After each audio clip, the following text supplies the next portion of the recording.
O texto que eu vou ler é Malaquias capítulo 3, verso 6 em diante. Deus diz: porque eu não mudo, diz o Senhor. Por isso vós, ó filhos de Jacó, não sois consumidos. Eu acho impressionante porque Deus, algumas vezes, parece que fica tão aborrecido com Israel, que ele chama eles de filhos de Jacó e não filhos de Israel.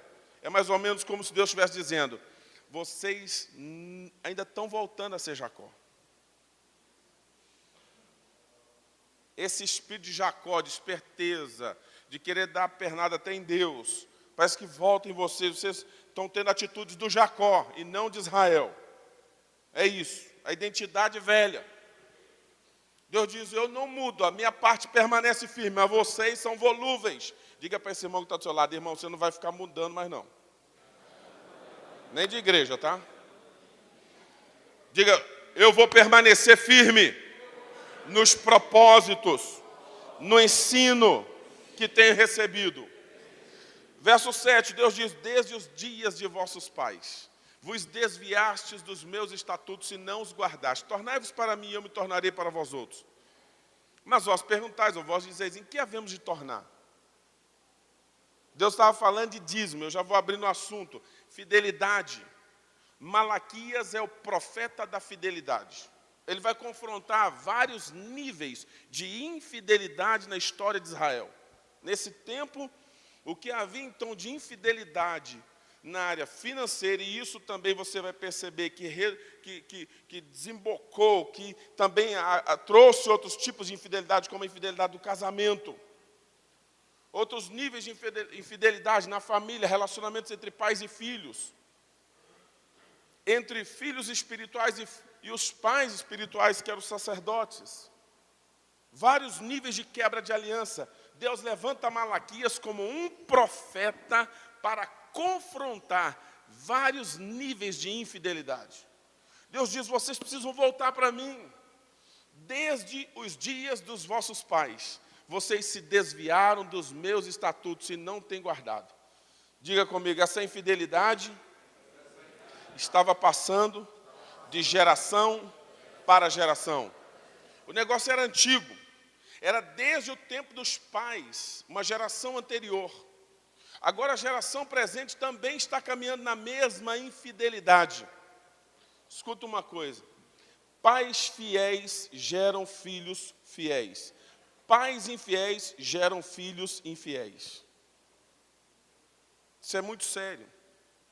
Como é que teu filho vai aprender a honrar o sacerdote? Como é que teu filho vai aprender a honrar a casa de Deus? Vendo você honrar. O primeiro dizimista da Bíblia foi Abraão. Abraão, em reconhecimento, em gratidão a Deus, porque entrou numa guerra que sabia que, humanamente falando, não tinha como vencer.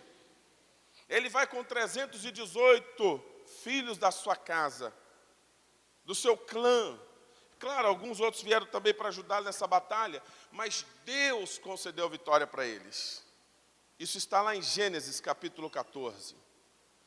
Deus concedeu a vitória. Ele sabia, não fomos nós, não foi o nosso braço, foi o Senhor. Ele nos deu a vitória. Deus nos deu vitória. E em gratidão, em reconhecimento, não havia lei.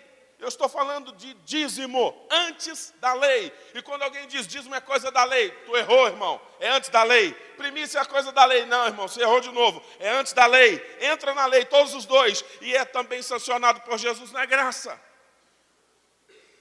Jesus praticou todos esses princípios. Abraão entrega o dízimo para Deus, do despojo da batalha, Gênesis 14, verso 18. Ele separa o melhor, seu neto, Jacó, no momento da maior crise da vida, fugindo do irmão que prometeu matá-lo, saindo de casa fugido, num desespero terrível, não deu para sequer fazer uma boa mala. Agora no deserto, pega uma pedra. Você já imaginou o cara dormir, usar uma pedra como travesseiro? Eu brigo com o travesseiro toda noite. E olha que eles são bem macios. Você imagina dormir numa pedra, usando uma pedra de travesseiro. O homem estava arrebentado, tinha andado bastante. Ele estava numa situação bem ruim. Ele pega o azeite, derrama sobre essa pedra, faz um pacto com Deus de ser dizimista. Deus, se o Senhor for comigo, nesta jornada que empreendo, Gênesis capítulo 28, estou lá. Ele diz a Deus, se o Senhor for comigo nesta jornada, ele precisava de um companheiro, ninguém é melhor do que Deus. E me guardar, precisava de um protetor, ninguém é melhor do que Deus. E me der pão para comer e roupa para vestir, um provedor, ninguém é melhor do que Deus. E me fizer retornar em paz à casa dos meus pais, alguém que restaurasse a sua família, restaurasse aquilo que havia sido quebrado pelo seu pecado. Ninguém é o melhor restaurador da família do que Deus, dos relacionamentos do que Deus. Ele disse, se o Senhor fizer isso por mim, o Senhor vai ser o meu Deus. E eu me comprometo com a sua obra, com a sua casa, com o seu reino. E deu aquilo que tinha, entregou uma oferta, para mostrar que a conversa era séria. Com Deus é assim, se você está falando sério com Ele nesse congresso, nesse encontro, então traga a sua oferta. Derramou o que tinha naquela pedra e falou, Deus, aqui vai ser a sua casa. Em outras palavras, eu me comprometo com a sua casa, com a sua obra, com o seu reino. Nem existia templo. Eu seria um edificador da casa do Senhor. Eu seria um construtor de igrejas. Eu serei um homem investidor no reino. Quando ele disse tudo isso, como diz o meu querido apóstolo, Deus olhou lá de cima, está fechado, filho. Estamos juntos e misturados. E ele falou, e tem mais, hein? De tudo que o Senhor me der, igual meu avô fazia, eu vou fazer também. Vou lhe dar o dízimo de tudo. Deus falou, estou dentro. É assim que começa a história do dízimo. Até aí o dízimo não é lei. Obrigado. O dízimo não está na lei. Mas o que é isso? Pais fiéis geram filhos fiéis. Pais infiéis geram filhos infiéis. Se você é daqueles que falam mal do seu pastor dentro da sua casa, faz petisco de pastor, janta o pastor, teus filhos vão fazer o mesmo. Se você é aquele que fala mal do teu sacerdote, teus filhos estão observando o teu exemplo. Irmãos, nós reproduzimos, não existe um método de ensino mais poderoso do que o exemplo de vida. De um jeito ou de outro, teus filhos serão parecidos com você. Filhos imitam os pais. Fidelidade atrai fidelidade.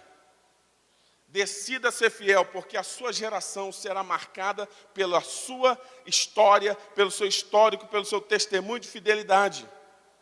Deus diz aqui, então, que esse povo estava roubando a ele. É possível alguém roubar a Deus? Sim ou não? Sim ou não? Sim. É exemplo do que o apóstolo nos ministrou ontem na área das ofertas. Deus também vai falar sobre o dízimo. E quem rouba a Deus de muitas formas. Não só rouba o dízimo de Deus, mas rouba de Deus a oportunidade de ser abençoado. Deus não pode abençoar quem não dizima. Na área financeira, Deus não pode fazer isso. Por que Deus não pode fazer? Porque senão Ele iria contra a sua própria palavra, e Deus não faz isso. Deus não vai contra os seus princípios, seus mandamentos. Seria uma incoerência muito grande. Não, Deus abençoa todo mundo igual. Um dia uma irmã tomou o púlpito da igreja para dar um testemunho e falou, eu nem sou dizimista, mas Deus tem me abençoado a si mesmo. E ela foi bem veemente na fala dela. Eu não estava no culto naquele dia, me contaram. Então, no outro domingo, eu subi no altar. Eu sou o sacerdote daquela igreja, o profeta daquela igreja. Eu tive que corrigir algumas coisas. Então, eu falei sobre o verdadeiro e o falso profeta naquela noite. O falso profeta, Deus não mandou. Ele não tem a palavra de Deus. Ele fala daquilo que acha, daquilo que pensa, daquilo que sonhou. O falso profeta não foi enviado, não tem a palavra de Deus e não fala assim, diz o Senhor, porque não tem a palavra. Fala de si mesmo. E, portanto, nada do que diz pode mudar a vida de ninguém. E falei sobre o verdadeiro profeta. Primeiro, é alguém chamado por Deus, é alguém enviado por Deus, é alguém que tem uma palavra de Deus. Não estamos aqui dizendo o que nós achamos, mas estamos dizendo assim, diz o Senhor. Essa é a sua palavra. E por essa razão, quem crê vai viver o sobrenatural, vai viver milagres, vai prosperar abundantemente, porque Deus não falha, a sua palavra é poder. Quem entendeu, diga amém.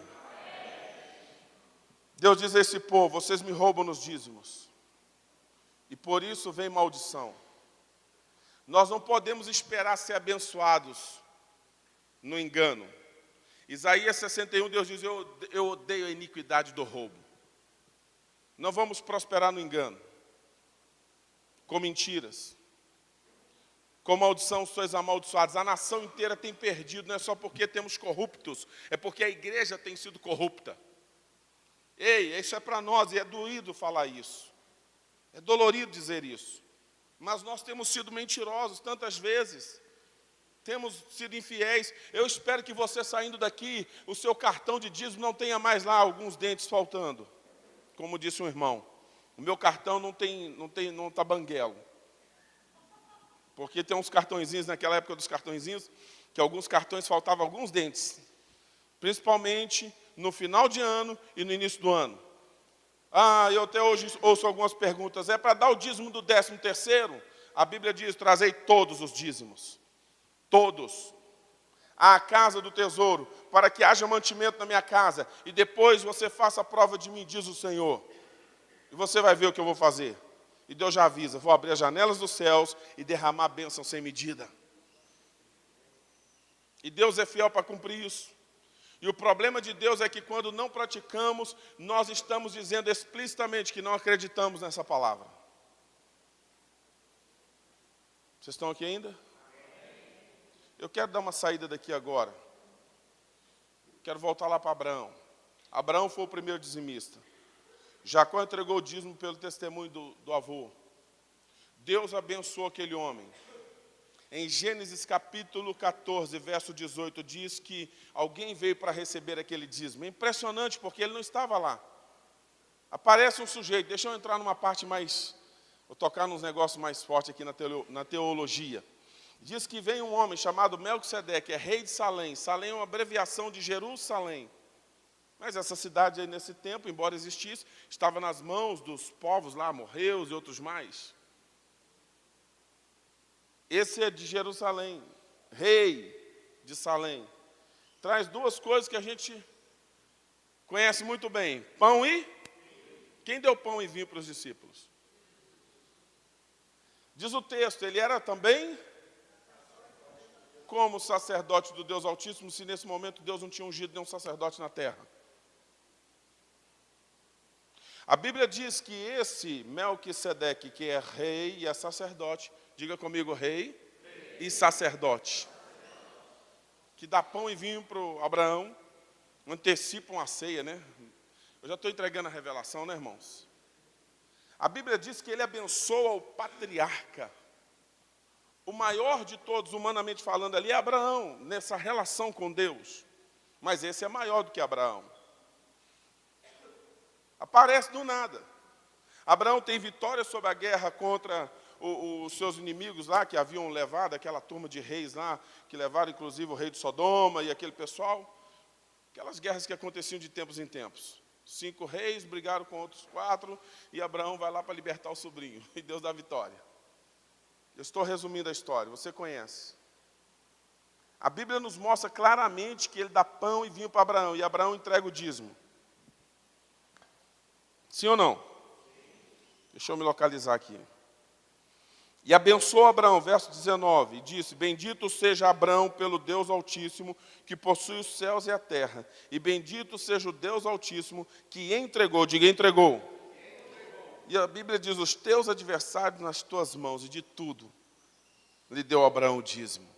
Hebreus capítulo 7, falando desse episódio, e Hebreus 7, escute isso, está no Novo Testamento. Alguém tem dúvida disso? Está aí, porque alguém disse assim, não tem dízimo no Novo Testamento. Eu nem vou falar o nome da Igreja Cristã do Brasil, porque vai que tem alguém aqui. Só nesse capítulo aparece 6 ou 7 vezes a palavra dízimo. Quando eu ouço alguém dizendo não tem dízimo no Novo Testamento, eu preciso dizer para aquela pessoa, você precisa ler de novo lá. E ler com mais atenção. O texto diz em Hebreus capítulo 7, porque este Melquisedeque, rei de Salém, sacerdote do Deus Altíssimo, quando saiu ao encontro de Abraão, quando voltava da matança dos reis e o abençoou, para o qual também Abraão separou o dízimo de tudo, primeiramente se interpreta rei de justiça, diga rei de justiça, e também rei de Salém, ou seja, rei da paz. Quem que é esse que a gente conhece como o príncipe da paz, o príncipe da justiça, o rei de justiça? Quem é esse? eu não tenho dúvida, tá? Eu fui para um seminário e eu vi um pessoal arrumando uma história bem legal de uma cidadezinha que tinha um cara chamado Melquisedeque, que era sacerdote, e que lá eles entregavam o dízimo. Eu achei até interessante a história, mas eu não consigo ficar com essa história. Sabe por quê? Não foi um encontro casual. Diz a Bíblia aqui que houve um encontro. Esse sacerdote saiu ao encontro de Abraão, verso 1. Ele é quem vai encontrar com Abraão. Como é que ele sabe quem é Abraão? Como é que ele sabe que Abraão venceu uma batalha e está querendo entregar um dízimo? Sabe, o texto diz no verso 3 o seguinte: ele não tem pai. Verso 3, Hebreus 7, verso 3. Não tem pai, não tem mãe, não tem genealogia, não tem princípio de dias, não tem fim de existência. Isso não é gente da terra, não. O sujeito para entrar aqui tem que nascer de alguém, de uma mulher. Até Jesus, humanamente falando, para entrar aqui, na sua humanidade, Gálatas 4 diz que ele nasceu de mulher. Jesus se manifestou várias vezes no Antigo Testamento. Mas o que eu quero que vocês entendam é que Deus vem buscar o primeiro dízimo. Isso aqui é Jesus. Esse Melquisedeque não é só feito semelhante ao Filho de Deus, não é só o sacerdote de Deus lá, mas permanece sacerdote, é o próprio Jesus quem vem aqui. Jesus veio buscar o primeiro dízimo, porque dízimo se entrega ao sacerdote, o sacerdote que te abençoa. Escute isso, o sacerdote que te dá vitória nas batalhas. Foi Deus quem deu aquela vitória. Ele havia entregue os inimigos nas mãos de Abraão, e Abraão quer entregar o dízimo, e Deus não tem problema de receber o dízimo. Então ele vem para receber. Não tem sacerdote na terra. Jesus é o sumo sacerdote da nossa confissão. Ele vem receber o dízimo de Abraão e abençoar o dizimista, Abraão. Eu quero te dizer que todas as vezes que tu entrega dízimo na igreja, você recebe da parte de Deus uma bênção especial. Fica mais animado, irmão, me ajude. Isso.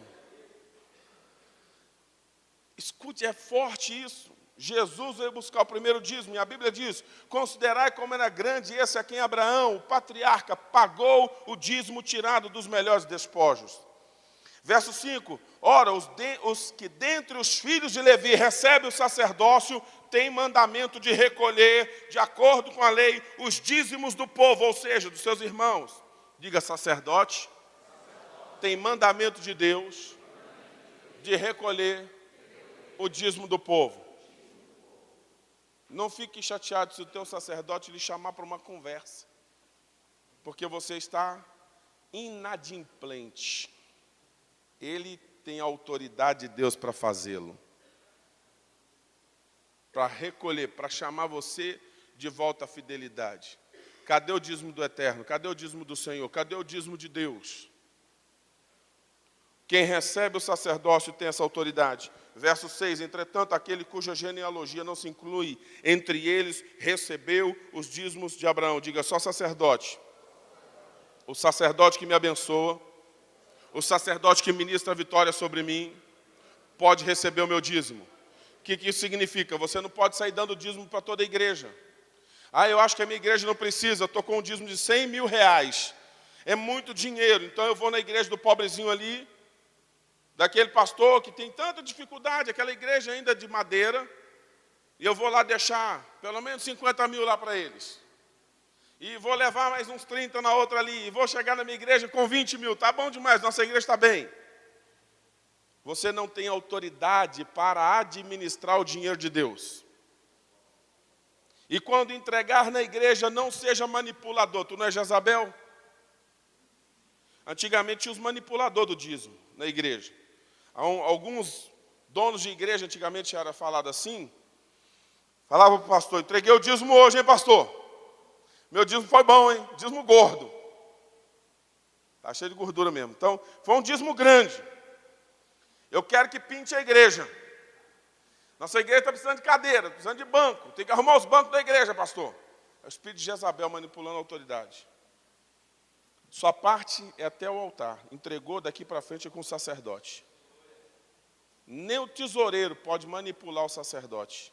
Tesoureiro é um oficial, a quem recebeu esse privilégio de cuidar do tesouro da casa do Senhor, organizar tudo e dizer para o pastor, o que o senhor quer que faça? Deus confiou o dinheiro da igreja nas mãos do sacerdote que ministra. Não é uma democracia onde todo mundo diz o que tem que se fazer. É uma teocracia. Quem entendeu, diga amém. Isso é princípio de Deus, irmãos. É um negócio sério. Quantos líderes passaram tanta dificuldade na igreja por causa dessas coisas? Por falta de entendimento. Um irmão um dia disse para mim, eu quero que faça assim. Eu acho que não concordo que seja investido nisso. Eu disse para ele, irmão, fica na sua, crente. Isso é muito pesado para você. Não entre nisso. E ele tentou a segunda vez. Eu disse para ele a mesma coisa. Você está entrando numa área que Deus não te deu competência para isso. Deixa essa parte comigo. Você cuida da sua parte. Seja fiel. Ore por mim para Deus me dar sabedoria. Isso sim. Não queira manipular a autoridade. Quem entendeu, diga amém. Alguém disse o seguinte, não, mas dízimo é coisa de judeu. Isso não é coisa de... Eu estou ouvindo cada um esse tempo. Se é coisa de judeu, está resolvido, é muito fácil. Eu vou ler um versículo para resolver esse problema. Já que é coisa de judeu, então é comigo esse negócio. Gálatas, eu já vou voltar aqui em Hebreus. Eu estou indo para os finalmente já. Gálatas 3, 27, vamos lá. 3, 29. Alguém aqui é de Cristo? Não, só quem é de Cristo, faça alguma coisa aí. Então tá bom. Eu só precisava saber isso aí, é uma confirmação necessária. Gálatas 3, 29 diz, e se sois de Cristo, então está falando comigo. Com você também?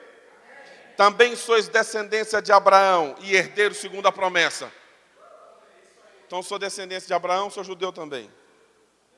Fechou? Um versículo. Meu apóstolo me ajuda. Diga, dentro de mim mora um judeu. Jesus de Nazaré.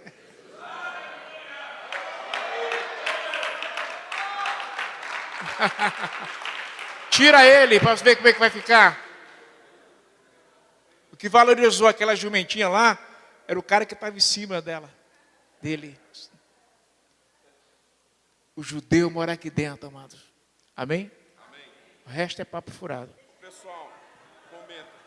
Gente, eu queria só compartilhar com vocês que nós estamos na Igreja Aliança com o apóstolo Teté não faz muitos anos.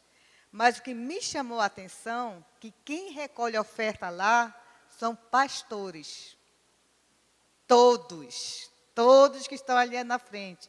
O Saquitel, e eles abençoam assim como a palavra do Senhor ensina. Então, pensem em como fazer isso. Eu achava assim uma igreja tão grande, só aquele pouquinho, que não são poucos pastores, mas a igreja já entendeu que eles vêm rapidinho e não demora não. É uma questão de ensinar que eles vão receber, porque eles são ovelhas. Ovelhas, ouve a voz do seu pastor.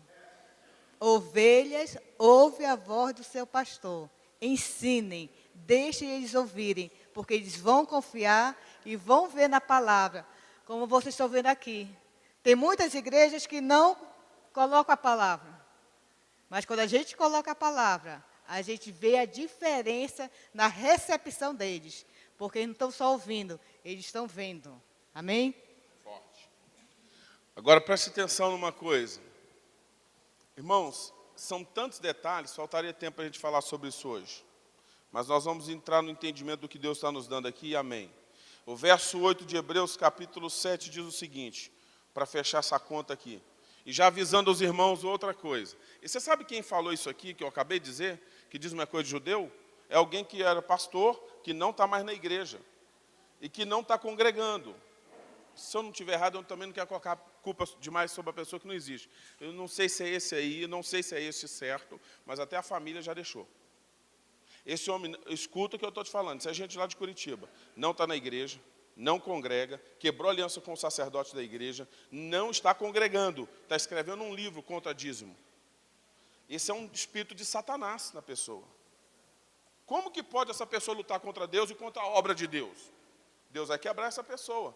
Você cumpra o princípio, porque pelo princípio você prospera e você é abençoado. Mas o princípio que você negligencia, por ele você é quebrado também. O princípio que você honra, nele você prospera. Mas aquele princípio que você já conhece, como o apóstolo tanto bem ministrou para nós, e você não cumpre por ele, você é quebrado. Não se luta contra Deus. Eu digo aos irmãos, como disse Paulo, seja Deus verdadeiro e esse irmão mentiroso. E qualquer outro que se levante contra Deus. Qualquer outro. Eu bati um papo tentando ajudar uma pessoa por mais de 2 horas no meu gabinete. Era um obreiro. E ele falou tantas asneiras quanto a dízimo, quanto a primícias. Eu disse para ele, eu quero que você me mostre os textos que você se baseia. Todos eles, um por um. 2 horas de conversa. Eu li os textos junto com ele. Eu conversei com ele sobre cada um dos textos. Ele tinha muita confusão na cabeça. No final da conversa ele disse, o senhor me convenceu em 99%. 99% o senhor acertou. Eu estou convencido. Mas eu ainda vou permanecer na minha posição. Você sabe o que é isso? Pessoas que não querem se submeter a Deus. Eu falei, cara, você era para pular para o meu lado. Se eu ganhei 99%, você ficou com 1% só, você era para vir para o meu lado. Não, eu vou continuar onde eu estou. Pior cego é aquele que não quer enxergar. Eu disse para ele, todos os versículos que você disse, que usou, contrário ao dízimo, contrário às finanças na igreja, eu provei para você, em todos eles eu vejo finanças na igreja, eu vejo o dízimo lá. Eu estou vendo as coisas estão corretas, você quer complicar as coisas. E eu convenci disto, mas não quis mudar. Saiu da igreja e montou uma igreja na internet. Só tem ele de membro ainda, viu? Ele é o único membro da igreja. Irmãos, dízimo, na perspectiva da Torá, da Bíblia, e da essência de um hebreu, né? O que é hebreu? Hebreu é aquele que é puro, além do rio, passou por um rio, você é um hebreu. Mas tem um detalhe interessante, quando cada um de vocês começarem a participar das festas bíblicas lá em Jerusalém, vocês vão perceber, principalmente em tabernáculo, que quando o sacerdote ele vai lá para o muro ocidental, onde os discípulos prósperos, e olha que sacerdote é próspero segundo as escrituras, é roupa boa, é cueca boa, é casa boa, é terreno bom, é tudo bom. Só que o coração do sacerdote não está nisso. Eles recebem porque é mandamento, é princípio que diz para lá. Mas só para dizer assim, quando o sacerdote está chegando no muro ocidental, lotado de gente para a festa de tabernáculo, seja hebreu ou não hebreu, judeu ou não judeu, pelo volume de gente, os do tamanho dele, levitas, crentes, messiânico ou não messiânico, o sacerdote é levado numa cadeira especial, num tapete vermelho, muitos tapetes vermelhos, até chegar lá no muro para orar a Deus Todo-Poderoso, para abençoar. Só que como o povo, os discípulos dele, não conseguem chegar e ter a imposição de mãos, eu, apóstolo, os nossos amigos apóstolos, viram sacos de dinheiro sendo jogados assim, ó, na direção, batendo no sacerdote e tudo mais, e ele só levantando a mão. E os levitas atrás, recolhendo. Mas por quê? Porque eles entendem o seguinte, que a questão não é o dinheiro, a questão é o princípio. O nosso problema nunca foi dinheiro, tê-lo ou não tê-lo. A nossa questão foi a crise emocional, por visitações espirituais, de quebrar princípio. Então, inclusive, o termo dízimo na Bíblia, para nós que é 10%, de cálculozinho 10%, é iod. Diga iod. Iod significa essência divina materializada. É por isso que tem que ser devolvido a essência divina materializada para quem é dono dessa essência, por meio dos sacerdotes, em forma de dinheiro. Amém. Forte, obrigado. Verso 8, quem está comigo? Hebreus 7, verso 8. Quem está comigo, diga amém. Eu amo esse versículo. Diga comigo, dízimo na graça. Olha, irmãos, deixa eu falar para vocês uma coisa. Essa questão é tão resolvida na igreja primitiva, eu ouço algumas coisas. Com carinho, deixa eu dizer para você. A igreja primitiva entregava dízimo também. Eles são judeus. Os primeiros cristãos são todos judeus. Isso para eles é resolvido, não precisa de doutrina, não precisa mais livros e livros sobre isso no Novo Testamento. Eles não só estavam dispostos a entregar dízimo, que isso era mínimo, mas eles estavam dispostos a dar tudo. Eles fizeram isso. E alguns até dizem, não, se não tem dízimo lá, então tem outra parte. Eles davam tudo. Eles estavam dispostos a sacrificar tudo por amor ao Senhor e ao Evangelho. Eles dizimavam, eles primiciavam, mas eles iam além disso. E ninguém tinha falta de nada. Isso mesmo. Agora escute uma coisa aqui interessante. Eu vou lhe mostrar, tem vários outros textos. O dízimo na graça em um único versículo. O dízimo no Novo Testamento de uma forma não deixar mais dúvida. A não ser que você tenha dúvida de que esse Melquisedeque, esse indivíduo que aparece sem mais sem menos, de uma hora para outra, recebe o dízimo de Abraão e põe a mão na cabeça do patriarca e derrama a unção sobre ele, que eu acho que até rodou na unção. Essa é a minha parte, tá? Estou brincando. Esse homem, para mim, é Jesus, numa das suas manifestações no Antigo Testamento. Se você tem dúvida, eu lhe respeito, tudo bem. Mas eu sou pentecostal, não conserto esse negócio. Eu creio, é Jesus. Não vou tirar o sobrenatural da Bíblia, não tem como. É Jesus. Ele não tem pai, não tem mãe na terra. Pai, no caso, só no céu. Ele não, aqui não tem a sua humanidade ainda vindo como homem gerado na terra para o propósito de morrer por nós. Não tem genealogia.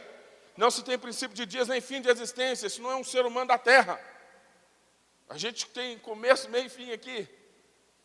Tem que ter uma mãe para chegar aqui. Tem que ter um pai para namorar com a mãe, para fazer o menino. É assim que funciona aqui. Isso para mim é Jesus. E veja como diz o texto aqui no verso 8, falando sobre Jesus recebendo o dízimo ainda hoje.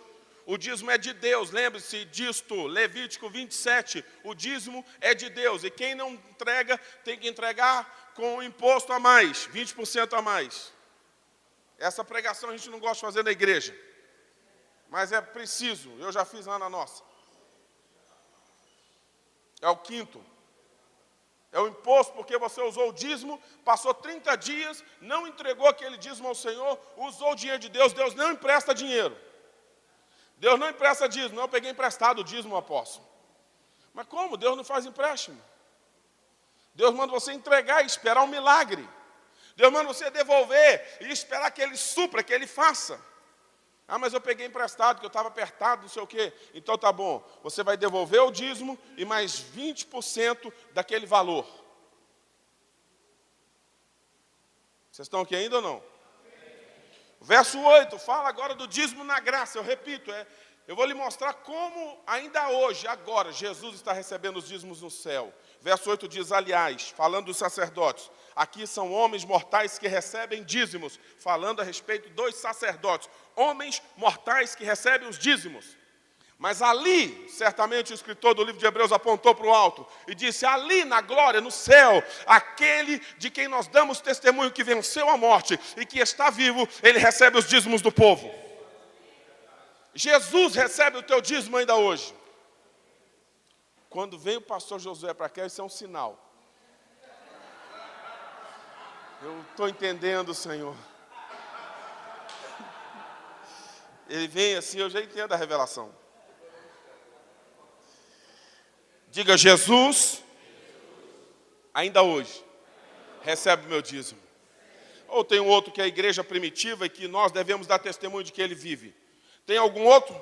Tem algum outro que ressuscitou ao terceiro dia? Está sentado à direita de Deus, sumo sacerdote da nossa confissão? Tem outro? Você está em dúvida ainda? Só tem um, o nome dele é Jesus de Nazaré, o sacerdote dos sacerdotes, o pastor maior, o pastor dos pastores, o apóstolo e sumo sacerdote da nossa confissão. Ele é o Senhor da igreja, a cabeça do corpo. Ele recebe os nossos dízimos hoje e abençoa cada dizimista. E alguém disse assim, isso é coisa de levitas, isso é coisa não sei do quê. Eu falei, irmão, eu quero te dizer uma coisa, até Abraão, representando todo o Antigo Testamento, representando todos os levitas, pagou o dízimo para ele. Você é doido de não pagar, rapaz? Escute isso. Em Abraão, os levitas, o Antigo Testamento, entregaram o dízimo. Em Abraão, todos eles se renderam a Cristo. Todos se rendem a Ele e o honram. Todos nós somos devedores a Deus. Não toque no dízimo de Deus. Eu posso falar tantas coisas sobre isso, irmãos. Tudo que o diabo quer, que você quer princípios. Aquilo que o apóstolo falou, o que é maior, 10 ou 90? Depende. Depende do ponto de vista de quem está falando. Porque se você perguntar para Satanás qual é maior, ele vai dizer os 10%. Porque é onde eu faço você ofender a Deus. É onde eu faço você quebrar o mandamento. É onde eu faço você tocar no que é santo. Porque Levítico 27 diz que o dízimo é sagrado, é santo ao Senhor. É onde eu roubo de você a possibilidade de Deus te abençoar. Não toque naquilo que é santo. O dízimo é santo ao Senhor. Leve isso a sério. Você vai sair desse congresso aqui, você precisa manter esses princípios. Não se desvie nem para a direita nem para a esquerda. Permaneça fiel, permaneça firme nisto. Em nome de Jesus. Amém? Vamos colocar em pé em nome de Jesus. Dá para trazer aquela escrita lá dos nomes, só para eu fazer algo aqui rapidinho?